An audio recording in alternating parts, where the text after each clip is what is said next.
सातपूर येथील श्रमिक नगर परिसरातील 7 माऊली चौकात सोमवारी सकाळी झालेल्या भीषण अपघातात एका पायी जाणाऱ्या व्यक्तीचा दुर्दैवी मृत्यू झाला आहे.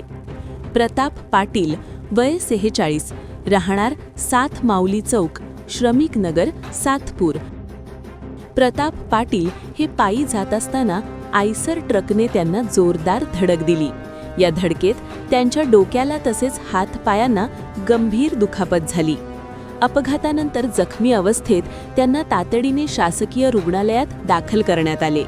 मात्र डॉक्टरांनी तपासणीअंती त्यांना मृत घोषित केले. घटनेची माहिती मिळताच सातपूर पोलीस घटनास्थळी दाखल झाले. मृतदेह ताब्यात घेऊन पंचनामा करण्यात आला असून पुढील कायदेशीर प्रक्रिया सुरू आहे. संबंधित आयसर चालकाविरोधात गुन्हा दाखल करण्याची कार्यवाही सुरू असल्याची माहिती पोलिसांकडून देण्यात आली आहे. दरम्यान सातपूर परिसरात वारंवार होणाऱ्या अपघातांबाबत नागरिकांनी चिंता व्यक्त केली आहे. अरुंद रस्ते, अवजड वाहनांची मोठी वर्दळ आणि विस्कळीत वाहतूक यामुळे या भागात अपघातांचे प्रमाण वाढत असल्याचे नागरिकांचे म्हणणे आहे.